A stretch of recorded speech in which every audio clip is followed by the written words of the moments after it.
Nhyira Adutwum doctor, former education minister, also officially were declared on say near tinu but enran officially on my who say dear on so baby into officially Dr. Yaw Adutwum aba beka race no ho into enya Dr. Baumia Ken ohene Japan Dr. Yaw Osei Adutwum Dr. Brian Echampon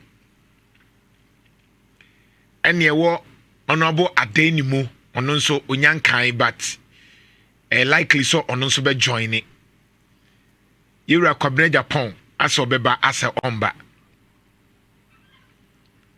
but they say ohwa nipa nan ena sisi aye kasei omayi omati na eno the freshest Dr.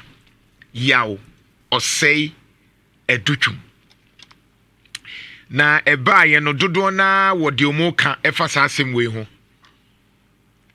ebi kire se waya ade ebi kire se obetimi aye ebi nso kire se oye fine gentleman but our wrong party nim ane de omo ka na on say NDC for na the NDC for ni bi zu say oh or a good man pa but or wrong party mo first na nka NPP for na kasa na mo hu so bi wo NDC mo aye say or wrong party mo but say baby akwa koduru ni say honorable Dr. Yaw Adutwum papa no na this time e baaye pa cho ba Facebook a ye de ato ono na abrochiri okotena ho over 20 years plus bibinia obi school a wabie school ama abrofo nso oti abrofo ka abrofo na gene bag papa no ne ho asem ne eka no eno nti na fa nwoma sua onfa ni agro no every say abrochire be bi o wansa na na adodankwa kufodo ekohu no oye proprietor won abrochire California ho just say school no na enye easy na dodo okra ni gidie wo sa school nim na nkrofo anom wo ho no sa bre no na kire se enyoma nkoyi na yesusu se ebi ekra bi o madwen enduru ba bi e wo so madwen duru na nso papai etime boa ma sa community na wo ho no afi na school ho nsem aya akono a obia pese ode ne baba ho nti aban no nso bo na baso edisika supporte honorable Dr. Yaw Osei Adutwum ho baabi ena na dodankwa kufuado sa bre na ope se yeto aba mano no okwa abrochire ena chese obi ne kire Dr. Yaw Osei Adutwum na kufuado hu de papa yi no decide say me pacho bra ne be boa me nwuma suamu tinana kufuado esre ne say sa nimdie we de memfa nka abrochire fabra because me wonim say free senior high school yi maka Nhyira FM enti misre obeboa me eno na ojai na brochire ene ne proprietor sem abrofo na ehwe no owo ni sika dada wabo bra dada no obaye besomye obaye no hyase as the deputy education minister esum Ghana ansana after 2021 nso no akwenya bai say ombeye education minister obia nim yene na twetwe nkomo wa hada obia nim de wotimi ye obia nim dia owo obia ntimi nka nkyere me say papa we oye obia ontimi bu oman mani nyeyi and one of the things me pena asem ho ne say ushia no 5 minutes pa na o life foforo 5 minutes pe na o life asesa because obeka asem just 5 minutes pe ama o life na hu said there be e wo say wo ye bi ka ho nipa ono member of parliament entansi ono ankasa was selecting crowd say bosom twe ho no yen so doctors ba ho a eye engineers ba ho a eye scientists ba ho a eye into washeda over 100 plus say omu ko school free ono ankasa botom sika as say okọ bosomtwe a ebi engineers ebi medical officers ebi ono ankasa ena eye saade no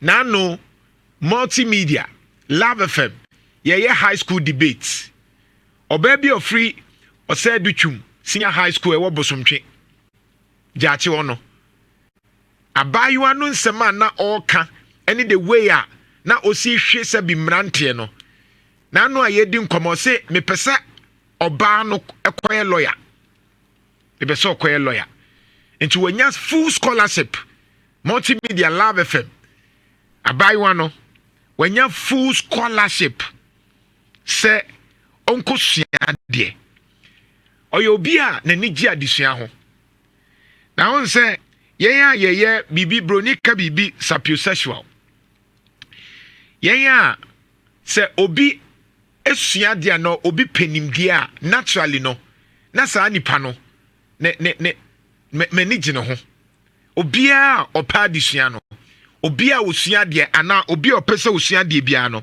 sa nipa kron mi huna na mani agi nipa kron ho because me huni se opese oye bibi me huni se opese okonanim me huni se oye obi a waye na adwen se opese okonanim oman bi e koso bia ya adesua eni ntide bia me kasa e fa adesua ho a na nado danko akufo ado metu chema no se bibia anya na nado danko akufo ado nimdie eni daya oso ye se obema obia ogo senior high school obeko school free no sa de no nko de papa no metu chema no because sa nimdie a wonya ye se Ghana ni bia kwada free senior high school no necessary papa no person build it dachi o won na nso mo amunim me ne na asem nanso eba adesua ma na nado danko akufo the fourth republic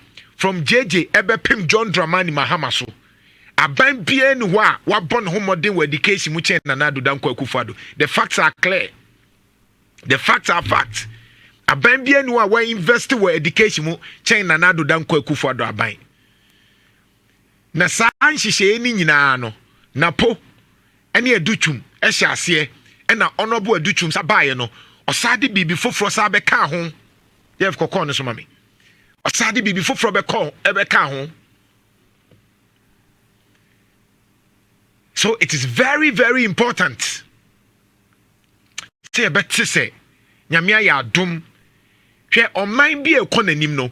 Oyan leaders a omudwini yie o. Enye leaders bia na yeto abama no. Ye problem ne say, yeto abano ma die ni mum na because oye popular. Ye problem no. Oh, oye popular.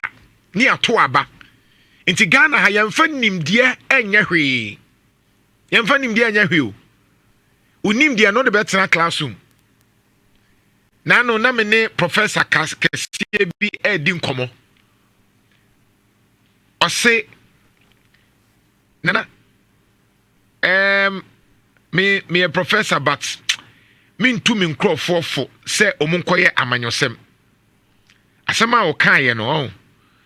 Ose me be amanyose na me hu se dodo na no se wo kɔ hɔ na wo de adwempa wo be nipa bonini na no Saturday ya na me di nkomo me mpese me boni din but osom wo NPP aban mu Professor Kesio a okɔ ye so okosom enso wo se nyoma ne e bɛka kyerɛ no nyoma ne nkrofo na nkasa bɛba bɛka kyerɛ ne sɛ ɔnabo ye we ma yɛn na wo kasa wa anya ye betimi atwa nkontompo ato so enti wo se won no de politics pa sɛ obɛsa komu biem no da bi ase woni nipa na di nkomo awie no delegates ne se ne krakra enti ha yɛmfa adwene nya adwuma o sebi sebi be 1,000 times. So we share nkrofo ye ka so mu ye delegates. E maybe mini abaako bi o sha asese na o campaign ni. E na me share that din echi na mpese me sua de. Na we share nkrofo ye se omu ye delegates. Sebi. Omo to aba. E na hu so oman ye problem. Nhyira fan. One because I'm sure say samre no na sebi nkrofo bebre wo ho a no mani ngi amanyosem ho. Enti one no mu ye delegates ne ye one na sebi ebia wankosuku anu akire party na odo no enti oye bibi foforo enti ne nti ase pa na no say wutie ya papa bi freye papa ne say ye de om de ba ye beji o ye de ba ye beji me yemu sheme o se ne ye ba ye be nde wo se ye gi abusia me anka me pemu a anka unya nkofo bi te se Adutwum aho oman person ochechire a unhear business people, educationists, engineers, sankrofo no ne ye de chechire oman enye political scientist. Yemfa political scientists ne lawyers ene oma omu je eye kasa bebre enchechire oman. But say papa na nado danko akufado den lawyer inti ninsem no se wa ankasa uhui Rajo Mahama hwan political scientist inti de onim ye communication won se amemu na pa no hwenkofo wa chusu omu a omudi ubu oman no wa hu se won timi nye inti wo se atoforcing wo ye economics finance inti koboame Dr. Siama Bank of Ghana what hia de inti koboame hwenkrofo a yewura eyusu omo Jombra Mahama eyusu because ono a political scientist who jana ontimi manage economy no eninti e so identify nkrofo bi say we mu de monye adwuma ne mame they say by experience but on mine unfortunately one no mu ometimi abo mine pa no yen hyedampe na yetuma wo mu wi a lawyers ni political scientists na sefo ni wi a ni asabe complaini say oman ni nkonanim na wotuma lawyer onya engineer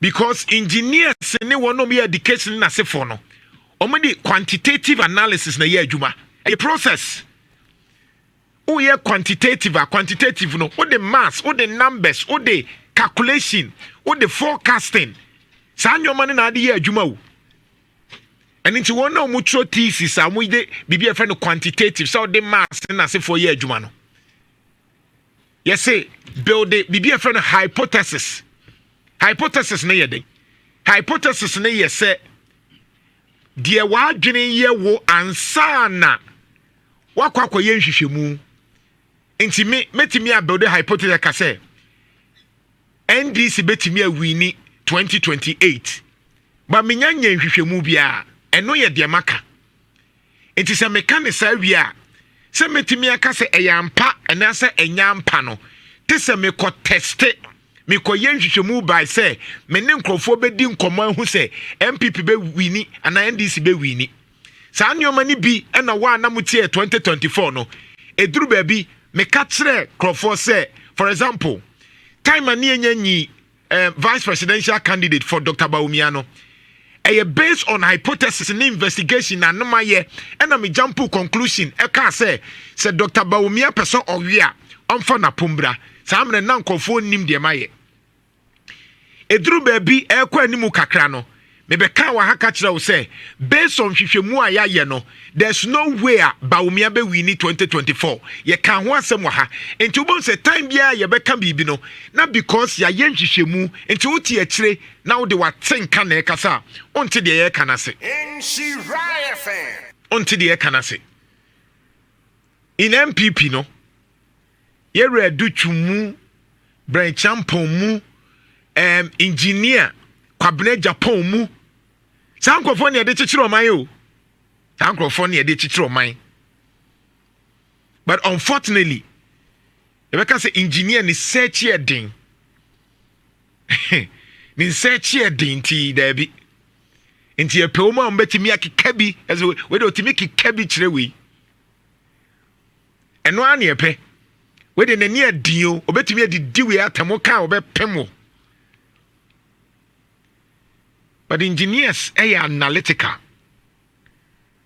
Oma sua de kwai, they are very very analytical. Omo biem krofo adwene mu. Enti se wo tie mi a, ye Adutwum nso waba. Say NPP for peno so mum peno, and they masem. Ye de etia. So be we knew so on we knew a NPP for asem. But on my me wo mi we a ye Adutwum engineer Kwabena Japan kwasitwum despite mu Ibrahim Mahama pa kwasi indium so sam krofo no ena me wo mi we a ke ye hyeda po macho say montrase na mondwene mayen combine no ebesesa. But unfortunately no ye jama politicians na omune dictate my ye business. Omune dictate my ye business. Politicians no. And to a mind no say fetchira men kikem because ye an ye salai ni akwa koto ama de oye popular a nipa nim no. Ye Professor Mills. School na wakwa dru achire aye professor aye very analytical she de buy eto on na timi chiche ma oye tax expert ene ye nya so mfaso samna no kra no de tax e ba no na MPP before ye kumi preko na Akufo-Addo mu nkrofo no omu ye kumi preko but ene eto ye asema ye de bi e ka wasem no eye papa ye friend Professor Atamils why na betimi aka se Professor Atamils odi sika. Because Professor Atamils no do level bia de aka ye osom. O de check Professor Atamils ni dimina. Why na betimi aka say Professor Mills o diska o tofie o ye say o ye corrupt. John Mahama de yetimi ka say o ye corrupt. John Mahama obedi ade ne ka so o ye corrupt. Na Akufo-Addo yetimi ka say ono so ye corrupt. But untimi nka say even yem papa Kofo kra no Kofo ka say o ye corrupt. JJ or you corrupt. But maintain for Republic will be better me say Atamils are corrupt. Why? Because Papa no ni nim de ni de no asua de adru ene efie ntete na kabo mu no. Won say Papa no na ni abre. Me one person metimi aka bi ene ye Adutwum. One person metimi aka bi Kwabena Japan. But MPP form fa no mu nya hwi. Mfomu nyahi omupe yedie ye nti yedie ya yankoto na afi problem bra Nhyira FM Eugene nana no obi tag me why wo genius ye meet no so Adutwum declare o nam so sa nam so good material na aka things all there Adutwum support na nyane wo omobon na podi na aka say moa wo na abeka I think tape no ho na aka say nke Adutwum beboa wo na that's my honest analysis of say Adutwum the video bi atoko no so metimi a share me right na ne third term ni as MP for Bosomtwe unse candidate bi a brand ye be ye man no ene ade Adutwum